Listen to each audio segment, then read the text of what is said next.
Specialists wake from cryosleep aboard the vessel, returning home after collecting specimens. Conversations shift from jokes about sleeping habits to corporate politics governing Earth's territories and the mysterious cargo aboard. Questions arise about fuel consumption and equipment malfunctions. Preparations begin for entering cryosleep while a child undergoes transition procedures. Medical staff monitor the process as questions arise about identity and the transfer of consciousness from human to synthetic form. Protocols emphasize simulating the human experience through adolescence. A synthetic guide helps newly arrived children understand their transformation while reading them stories during the procedure. Emergency alarms disrupt the ship as an escape pod forms and creatures break containment. The chaos leads to crew casualties and others seek shelter. Children play pirates while emergency responders mobilize for a crash site downtown. Tactical teams arrive to find a massive Weyland-Yutani science vessel embedded in structures, with casualties and wreckage everywhere. Search and rescue operations begin, coordinating the extraction of survivors and medical triage. Rescue teams enter the crashed ship while synthetic children undergo hearing tests elsewhere. Corporate leadership discusses triage protocols by income bracket as the prototype synths face their first field deployment. They talk about immortality and freedom from disease.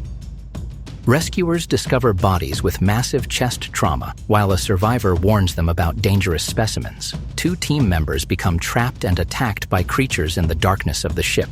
Reflections emerge on humanity's evolution from prey to apex predators. Investigation reveals bodies inside the crashed ship, and forensic work begins to determine what killed them. While teams check the wreckage, parallel discussions occur about special education programs designed to develop exceptional intelligence in kids. Questions arise about information being hidden. Plans unfold to find a missing family member working in the city who isn't enhanced like the others. Meanwhile, a dangerous creature breaks loose in the tower and attacks security personnel during search operations. Contract termination requests are denied by automated systems despite urgent personal reasons. Crisis teams arrive to assess massive damage across the 100-story tower and coordinate evacuations. Fires spread while ammunition sits unsecured, and reinforcements don't show up despite repeated promises from the city. Corporate disputes erupt over ownership rights to the crashed vessel's classified cargo. Teams attempt to capture the alien specimen alive using non-lethal methods instead of killing it outright. More creatures emerge from the ship's cargo bay, while evacuation efforts struggle to clear residential floors. Discoveries reveal the research vessel carried multiple invasive species from deep space collection missions. Shocking revelations emerge about synthetic identities that were hidden from everyone, including themselves, for years. New orders direct teams toward the ship's front section to prevent invasive species from escaping and breeding. Personal connections resurface through memories that should not exist. Past connections surface as hidden family relationships are revealed through shared memories and recorded surveillance footage. Teams discover alien eggs deep in the ship's cargo hold, while structural integrity continues to deteriorate rapidly. Attacks intensify as personnel face the deadliest threats encountered yet. Discussions unfold about identity and naming practices, while the mission shifts from rescue to alien specimen collection. Leadership debates containment protocols and research value as dangerous creatures remain unaccounted for in the field. Operational failures multiply despite ongoing tactical responses. Team members recount disturbing discoveries from the crash site, including eggs and hostile organisms that threaten personnel. Confrontations escalate when survivors encounter additional threats, forcing tactical decisions under extreme pressure. Information about the vessel's origin and deadly cargo starts to come together. Data transfers proceed, while moral questions surface about survival choices and synthetic beings who believe they're human. Identity debates intensify as revelations emerge about parental programming and the nature of consciousness. Tensions mount between corporate interests and individual autonomy. Analysis reveals bodies were killed from the inside, while leadership assigns investigative duties and containment protocols. Confrontations erupt over guardian responsibilities and decision-making authority as evidence mounts about the alien life cycle. Surveillance confirms everything personnel witnessed is recorded.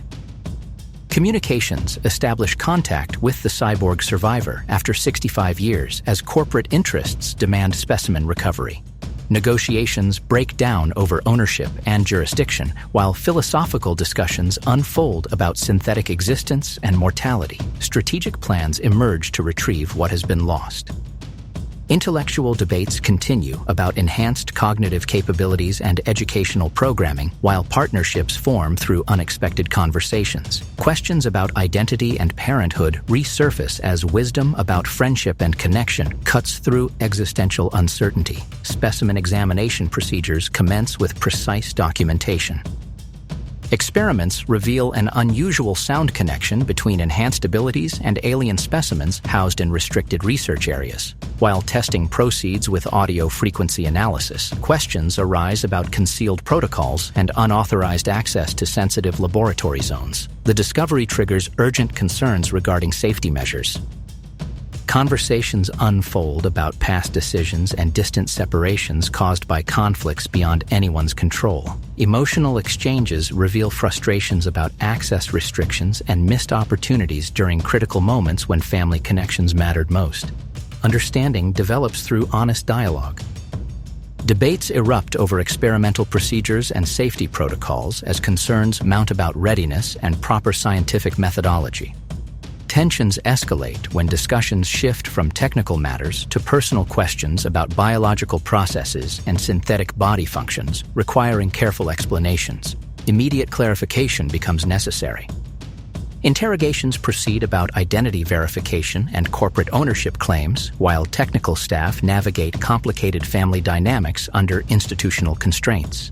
Negotiations reveal harsh terms regarding employment conditions and restricted access to designated units within the facility's jurisdiction. Agreements form under pressure. Arguments develop over the treatment of captured specimens and ethical boundaries regarding dissection practices and research methodologies. While debates continue about names and identity choices, communications establish trust through shared personal information and promises about future cooperation. Reluctance arises over participation.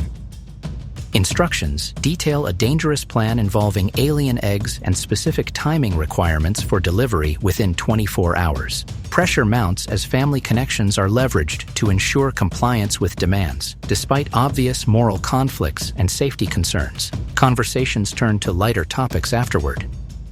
Personnel wake from cryosleep, disoriented about time while dealing with an emergency in the containment area. Investigation reveals creatures have escaped from pods and a fire broke out, leaving the captain dead and one officer compromised. Questions arise concerning what caused the breach and how to secure the remaining specimens. Analysis uncovers deliberate sabotage in the ship's navigation panel as fuel reserves drop dangerously low and crew relationships violate regulations. Leadership struggles with whether to reveal the saboteur's identity while dealing with orders from Yutani that prioritize specimens over crew survival. Tensions escalate as repair work shows someone knew exactly where to damage the ship. Investigations begin as suspicion spreads throughout the crew, with communication logs being recovered to identify the saboteur. The captain's death is confirmed, while leadership announces an emergency declaration and searches for the escaped creature that hatched from a cryopod. Arguments break out about whether to capture or kill it as acid threatens the hull's integrity. Crew members gather for an emergency briefing, where leadership reveals the creature escaped, fuel is critically low, and sabotage has been confirmed. Panic erupts as people realize someone among them is responsible, while ship-wide restrictions are imposed and interviews start immediately. Questions arise about missing pharmacy supplies and blind spots in the medbay security cameras. Private conversations reveal crew members discussing their shares, family connections back home, and the personal cost of decades spent in space. Repairs continue in tense conditions as questions arise about someone using the ventilation system to move around undetected. Communications with Earth reveal landing options and negotiations as the crew inches closer to completing the mission. A containment threat erupts in medbay when surgery reveals 6 foreign bodies in a crew member's esophagus, triggering a violent creature emergence. The situation deteriorates rapidly as the creature attacks, fuel becomes insufficient for landing, and engine room transfers are prioritized. Survivors face the brutal reality that completing the mission and delivering specimens have cost most of the crew their lives. A story unfolds about childhood's fleeting nature, while hybrid safety concerns arise at an observation facility. Discussions reveal worries about maintaining these enhanced beings as questions arise regarding their future care needs. Leadership debates, memory manipulation to address symptoms of distress.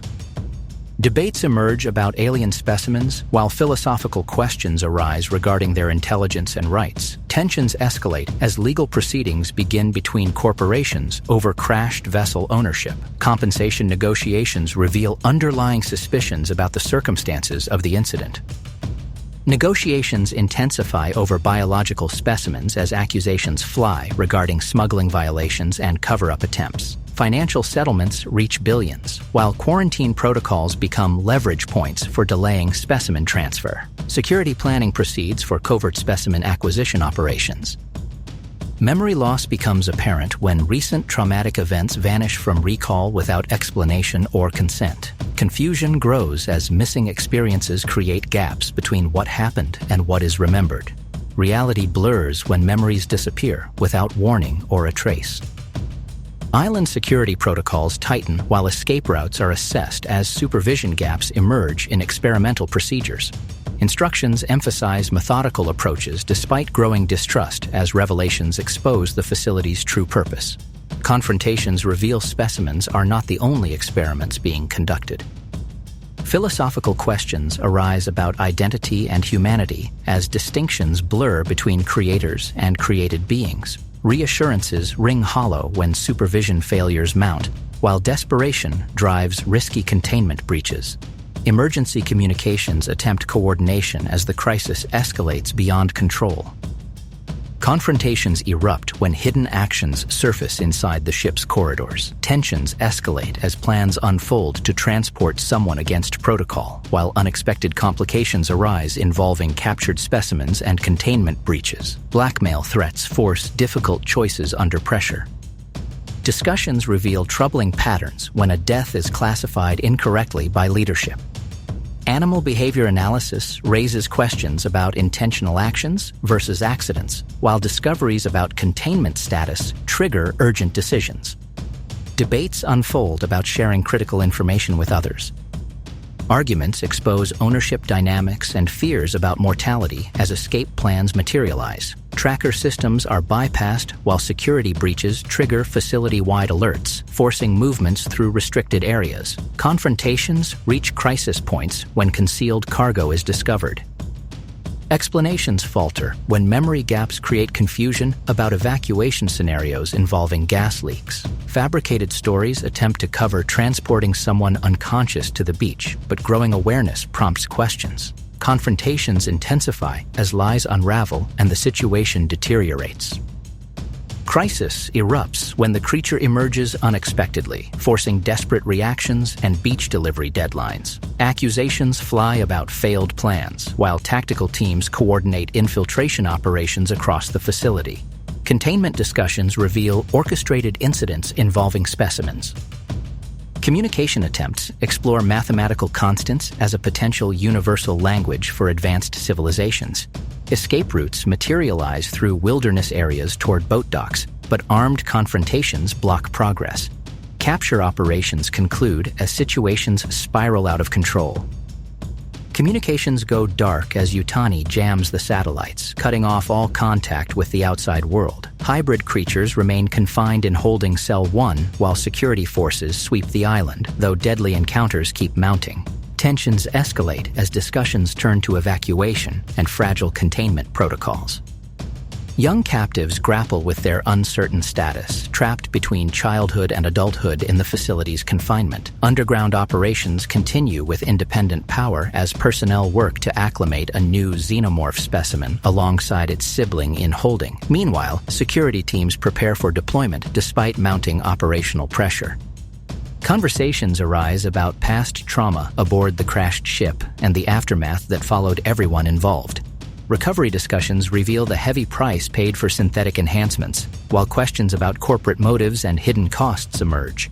Security teams coordinate rally points as armed personnel prepare to confront escalating threats. Personal messages reveal the physical toll of radiation treatments and desperate pleas for reunion with loved ones. A corporate leader recounts his origin story involving a synthetic replacement for an abusive father and the machinery that enabled his rise. Business ambitions focus on immortality technology, while imprisoned children challenge their captors' broken promises. Business plans unravel as frustrations boil over about compromised products and jeopardized profits from the immortality venture. Tactical assignments shift focus between securing soldiers and managing rogue elements, while hostage situations develop underground. Confrontations escalate as children detained in cells recognize the vulnerabilities of their captors.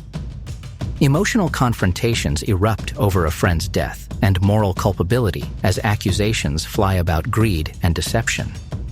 Identity crises arise when trapped individuals question who they are beyond imposed expectations and corporate control. Final revelations expose the true nature of adversaries as power dynamics shift violently.